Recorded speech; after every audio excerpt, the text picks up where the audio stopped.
दोस्तों नेपाल के बाद क्या अगला नंबर फ्रांस का आने वाला है? जी हाँ दोस्तों, दरअसल हुआ यूं है, नेपाल जैसे ही दंगे फ्रांस में भी भड़क गए हैं।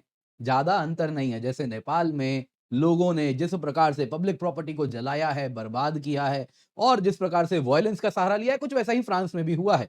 हालांकि मुझे मालूम है, जो यूरोपियन ऑडियंस है वो जानती है कि उनको बड़ा दर्द होता है यदि हम यूरोप की, अमेरिका की तुलना थर्ड वर्ल्ड कंट्री से करें। लेकिन साहब, ज्यादा अंतर रहा नहीं है। आप भी उसी रास्ते कहीं ना कहीं चल रहे हैं। वहां पे दोस्तों जिस प्रकार से दंगे भड़के हैं और इमैनुअल मैक्रों की रेजिग्नेशन की डिमांड की जा रही है, मानो जैसे लग रहा है यहाँ पे भी कुछ सत्ता में ये लोग परिवर्तन करने का प्रयास कर रहे हैं। हालांकि फ्रांस में पहले भी ऐसे दंगे हुए हैं और इमैनुअल मैक्रों ने उसे मैनेज किया है। तो अभी भी देखिए, समय क्या है वो थोड़ी देर में हमें बताएगा। किस ओर ऊंट करवट लेता है, किस ओर वो बैठता है।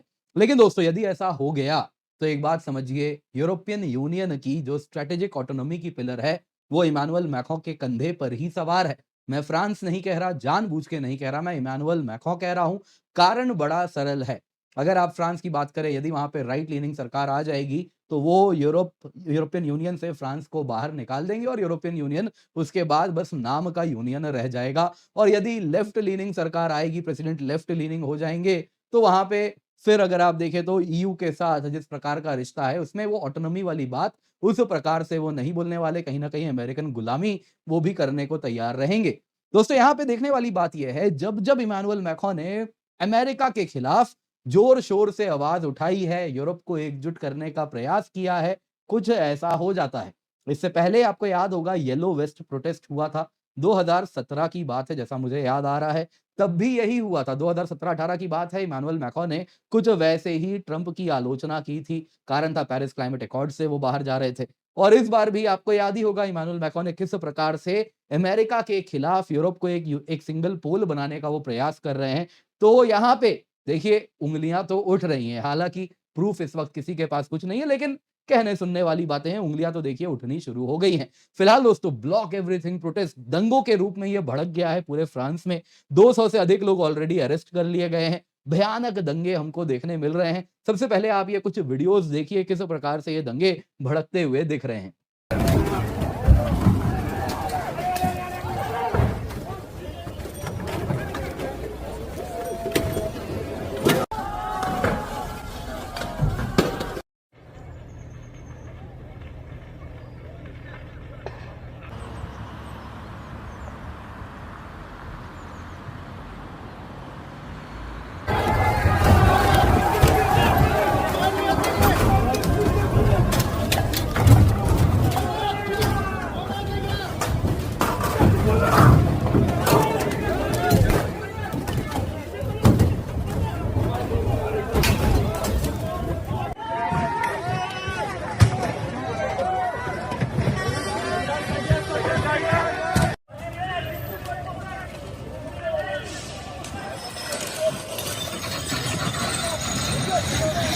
दोस्तों, इन दंगाइयों का डिमांड बड़ा क्लियर है। इमैनुअल मैक्रों को कह रहे हैं कि तुम्हें इस्तीफा देना होगा, रेजिग्नेशन की मांग कर रहे हैं फिलहाल। लेकिन दोस्तों, यहाँ पे देखने वाली बात यह है, इमैनुअल मैक्रों एक पिलर है यूरोपियन यूनियन में। आप देख सकते हैं किस प्रकार से यूके और यूरोप को उन्होंने कहा, अमेरिका के साथ, चाइना के साथ टाइज को डी रिस्क करना होगा। यूरोप को उन्होंने कहा कि हमें यूएस और चाइना को चैलेंज करना है। तो ये विजन इमैनुअल मैक्रों लेकर के आते हैं। वैसे ही जैसे ही ट्रंप आए थे, उन्होंने कहा था यूरोप को हर्बी वोर बन के नहीं जीना होगा। अगर सरवाइव करना है तो ओमनीवोर बनिए, क्योंकि ये जो कार्निवोर की दुनिया है, आके हमें खा जाएंगे।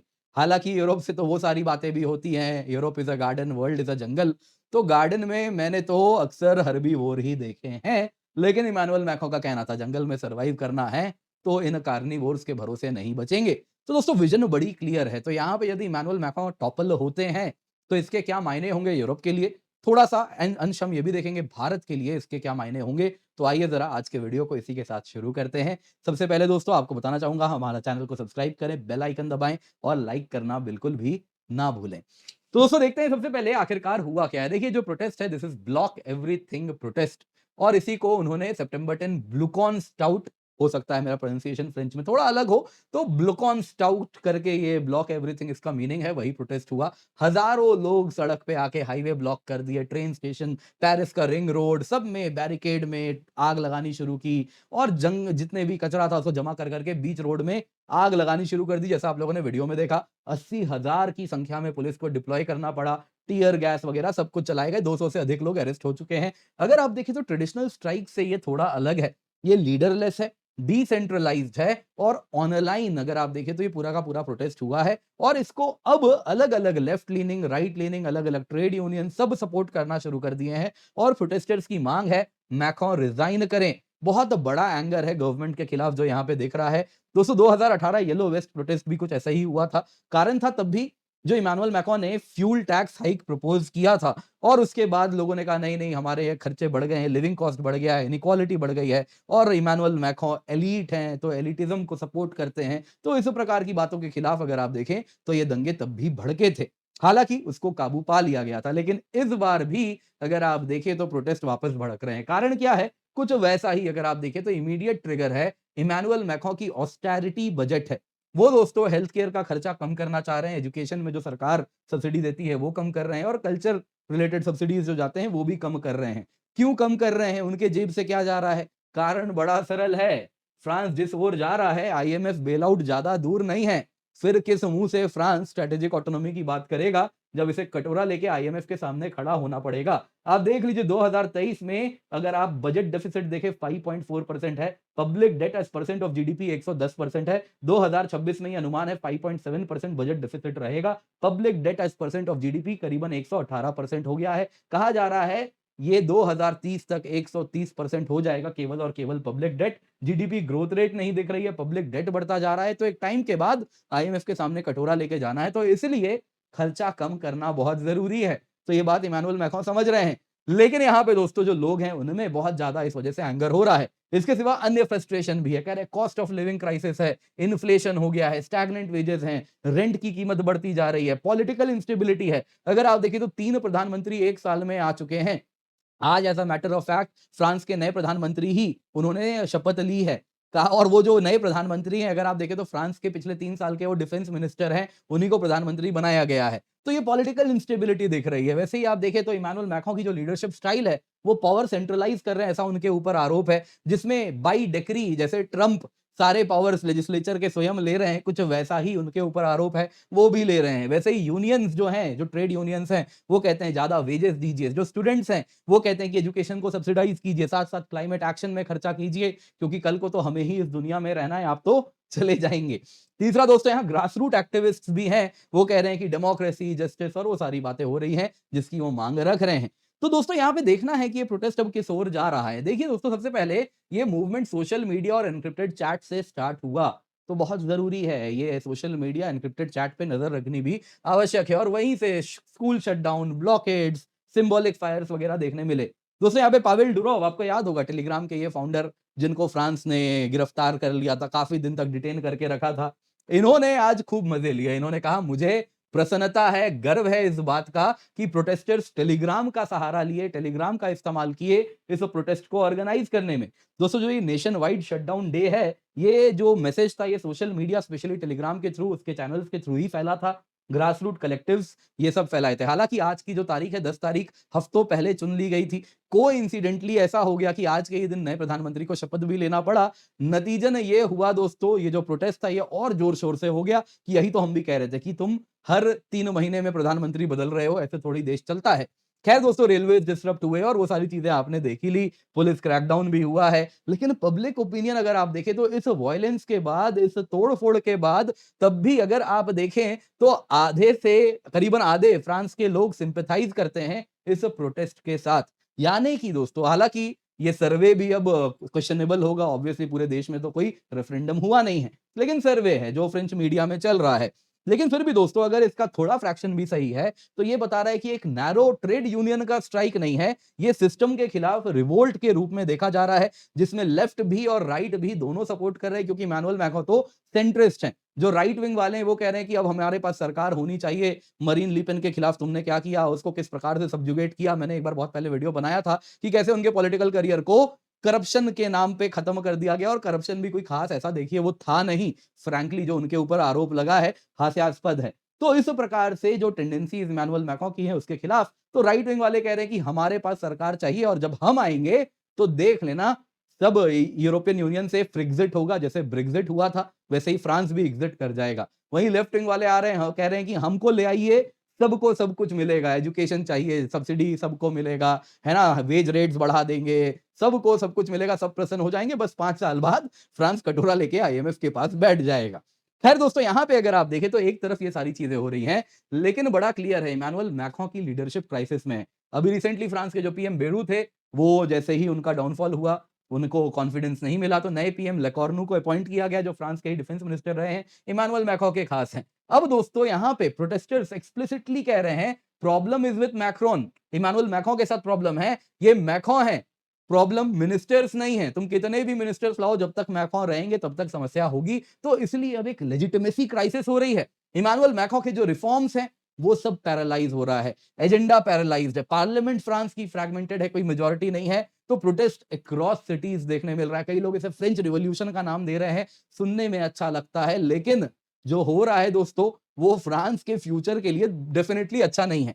यहाँ दोस्तों, जो फ्रांस की प्रेसिडेंसी इमैनुअल मैक्रों की थी, कभी मजबूत देखी जाती थी, आज पब्लिक एंगर में वल्नरेबल दिख रही है, जो कि बड़ा क्लियर है। तो यहाँ पे दोस्तों, इमैनुअल मैक्रों की स्ट्रेटेजिक विजन लेकिन आज भी बरकरार है, जिसके साथ वो आए हैं। 2017 से अगर आप देखें तो इमैनुअल मैक्रों बोलते रहे हैं, European strategic autonomy is the key, उसके बिना कुछ नहीं होगा। वो बार-बार कहते हैं, ना तो वॉशिंगटन, ना तो बीजिंग, हमें किसी का सबसर्विएंट नहीं होना है, हम दुनिया के एक पोल बन के रहना चाहते हैं। नेटो को उन्होंने कह दिया वो ब्रेन डेड है, और साथ-साथ कह दिया कि यूरोप को अपनी आर्मी बनानी चाहिए, डिफेंस फंड बनाना चाहिए, इंडस्ट्रियल कोऑपरेशन करना चाहिए। 2017 से कह रहे हैं। आज जो यूरोप यूक्रेन के बाद देख रहा है, और जब ट्रंप ने आर्म ट्विस्ट किया, वो तब से कह रहे हैं। तो इनमें डेफिनेटली एक विजन है, जिसके साथ वो काम कर रहे हैं। तो अब यदि इमैनुअल मैक्रों का फॉल होता है, तो दोस्तों इसके रैमिफिकेशंस पूरे यूरोप पे आएंगे। यूरोप की जो ऑटोनॉमी का जो ये प्रोजेक्ट लेकर के वो आगे बढ़ना चाह रहे हैं, वो कोलैप्स हो जाएगा। यूरोप में कोई दूसरा लीडर ही नहीं है। कियर स्टारमर को आपने देखा कैसे ट्रंप के वो सामने घुटने टेक देते हैं, वैसे ही जर्मन आपने देखा है उनकी क्या हाल है। दोस्तों, जर्मनी में एंगेला मर्केल के जाने के बाद से, जाने मतलब जब से पॉलिटिक्स से उन्होंने संन्यास लिया, उसके बाद से जर्मनी में कोई उस प्रकार का नेता ही नहीं आया है। पूरे यूरोप में एकमात्र उस प्रकार का लीडर जो अमेरिका के साथ आंख में आंख डाल के बात करता है, वो इमैनुअल मैक्रों रहे हैं। दोस्तों, यहाँ पे उनके एक अपना न्यूक्लियर डिटरेंस का भी है कि हम अपना न्यूक्लियर अम्ब्रेला देंगे यूरोप के देशों को, ब्रिटेन और फ्रांस मिलके। तो इस प्रकार की बात है, एक स्ट्रेटेजिक विजन है, जो अपने आप को यूएस से डीकपल करने को तैयार है। हालांकि उसमें उनके अपने बहुत ज्यादा इंटरेस्ट है। यूएस से डीकपल होंगे तो फ्रांस की वेपन्स इंडस्ट्री है, डिफेंस इंडस्ट्री है, उनको भारी कॉन्ट्रैक्ट मिलेगा, वो अलग कहानी है। लेकिन एक विजन है, उनके बिना जो यूरोपियन यूनियन है, वो वापस यूएस वेपन्स के अंदर चला जाएगा, यूएस पॉलिसीज, और उन्हीं के ऊपर वापस डिपेंडेंट हो जाएगा। तो वॉशिंगटन को बहुत बड़ा फायदा हो रहा है, वहीं ब्रसेल्स यानी यूरोपियन यूनियन कमजोर हो जाएगा। देखिए दोस्तों, अगर मैक्रों हट गए तो यूरोप वापस से क्लाइंट स्टेट बन जाएगा। दुनिया में मल्टीपोलर वर्ल्ड जो बन रही है, उसमें जो एक पोल ऑफ पावर बन के यूरोप उभरना चाहता है, वो कभी नहीं होगा। दोस्तों, यहां हमारे लिए भी ये नुकसान है, क्योंकि मत भूलिए, जब मल्टीपोलर वर्ल्ड बन रही है, तो मल्टीपल पोल्स जब होंगे तो वो एक दूसरे को बैलेंस करते हैं। तो हमारे लिए बेहद आवश्यक है कि यूरोप वो एक पावर का पोल बना रहे, जो कि यूएस को भी, चाइना को भी चैलेंज करे,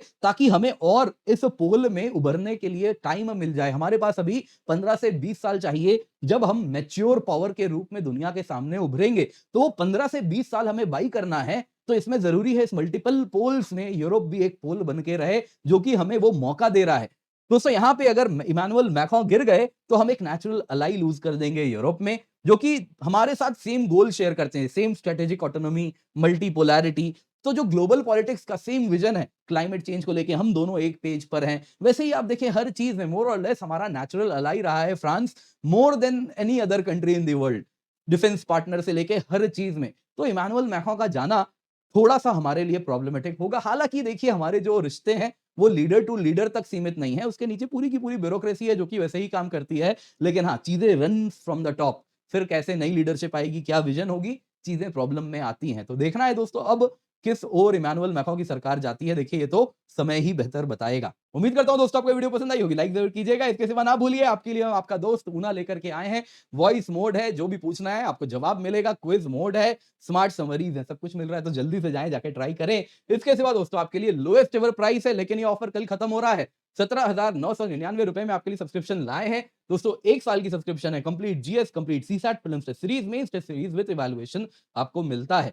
इसके सिवा यहाँ पे आपके लिए आप जैसा देख सकते हैं 2 साल की अगर आप सब्सक्रिप्शन लेते हैं बस 24,999 में स्टार्ट हो रही है। आपको 2 साल की सब्सक्रिप्शन तो मिल ही रही है। इसके सिवा देखिए क्या मिल रहा है। आपको हम फ्री एक्सेस दे रहे हैं मेंस रेजिडेंशियल प्रोग्राम का।